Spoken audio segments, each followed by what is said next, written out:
16-year-old, and that'd be completely legal. They would not be classified as a pedophile. But if you did that exact same thing in Arizona, you are legally a sex offender, and that's pedophilia, and you'll be forced into sexual assault treatment, right? You'll be a sex offender. So what this person's writing about when they're saying, hey, I want people who know that this is not good for them, that they feel and think these things, but that is illegal, and it could potentially cause harm, and they could partake of illegal paraphernalia or material. I want them to know it's okay to get help. Because if we just call them a monster and we just slander them and we just scare them, they're never going to tell anybody because they're scared that if I tell a therapist I fantasize about this, he's going to call the police and I'm going to go on a sex registry. So I think about it, Nick, as the Jared from Subway thing. Jared from Subway was this very popular mascot. He was sort of this all-American guy. We all liked his story. And then it became evident that he had a addiction to child pornography, and he was classified as a pedophile. The FBI watched him for 5 years. They locked him away in a federal prison. That's the end of his life and career. If a Jared from Subway could have read something that encouraged him to get help, I would have wanted to see Jared get help instead of go to prison, because I don't want to see more people get hurt. The earlier that we intervene, the better able we are to protect society and protect that person from acting out on unhealthy behaviors. And to me, Nick, this is not much different than what we opened with about the FBI shooter situation. If there's a person who's thinking about committing violence, I would like them to get therapy and not be scared we're going to lock them away. Right. And there's going to be some people who will listen to this and their immediate reaction to it is going to be, well, therapy's not going to change anything. These people are not going to change. But then I would refer back to an episode that we did a while back when we had our guest Whitney Lewis on here, who works with juvenile sex offenders. And actually, their research doesn't support that idea. The research actually would indicate that treatment does work. The earlier the intervention, the better. So kind of going back to the point that I was making earlier, I feel like we were kind of in this space when, several years ago with drug and alcohol addiction, when we were looking at it as being a flaw in personality or a flaw in the individual's morals, or this is an individual, a problem within that person. Right. To looking at when we switched and kind of looked at where does the data take us? What does the research indicate? And that indicates that there's more to this. There's a biological component. This fits within the disease concept. Yeah. Once we get to that point, then now people are more willing to actually get help. Yeah. And they're more willing to go to treatment and do these programs. But the uninformed who look at this, from their perspective, it's going to look like, well, you're just making excuses for their behavior.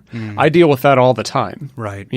With parents or family members, people who don't buy into the disease concept of addiction. They're just like, well, you're just telling them that they're not responsible for their own choices, and that, but that's not at all what we're doing. Right. It's a big misconception, and we have to address that because it keeps people from getting help. And the war on drugs was unsuccessful. When you just criminalize and you don't attempt to change the human or address why the human does these things, you're just not going to get results. And so to the writer's question of, is it good for people that identify as having pedophilic desires to get help? Yes. Is that better than just threatening them with handcuffs? Oh, yeah, that's probably way better, and it will be more successful for society.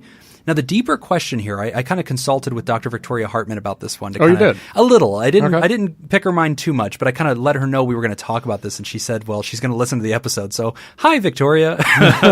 She said, I'm going to listen to see what you guys said. I realize there's a deeper debate that can be had about what is consent, and is it a good idea for America especially, who struggles with sexuality and normalizing sexuality, to start becoming the referee of what kind of sexual desire is acceptable and not acceptable. Most of us will agree that sexually desiring a child falls into a special category of that child's incapable of understanding consent to this. They don't have an adult brain. Mm-hmm. And so they're sort of off limits. They're a specially protected demographic of humans who you're not allowed to target for sexual desire. And because we don't want to see them exploited in pornography or put in bad situations or trafficked, we also outlaw any kind of pornographic material that might represent that. Mm-hmm. So that too will be a crime. So, that deeper debate is, I think, left for scholars and people that want to have it. We're therapists. We deal with people who walk into our office and say, here's a problem in my life that's going to cause harm. Help me deal with it. And to that extent, I agree with the writer. I think that you telling people, hey, if you've had these thoughts, get help. That kind of destigmatizing is the right kind of destigmatizing. If you're a listener to our show and you've had these kinds of thoughts, I want you to know it's okay to get help. It's okay to come talk to a therapist. We're not going to slap cuffs on you. We're going to talk about what's going on. Right. We have laws with confidentiality. That's the whole reason why therapy can be effective is because you have a place where you can go there. You can talk about stuff that isn't going to get out, and you can be 100% honest. So if that's what he's referring to as far as destigmatizing in order to drive the person in to get help, absolutely. Yes. All for that. And it was interesting because obviously this is a very powerful word, pedophilia. Mm-hmm. And Dr. Hartman had pointed out, she said, Jim, on your show I talked about necrophilia. Yeah, I was actually going to bring that up. Yeah, and she was telling me, pedophilia is actually an order of magnitude more confrontational and controversial than necrophilia, having sex with dead people. It's like, gosh, she's right. That's it really has a special place in the American consciousness. So, if you're out there and you've had these thoughts or you know anybody that does, it's important to realize the person's not just inherently this broken monster any more than a person who's drug addicted, who's stolen from you and committed crime is inherently this monster, this immoral beast.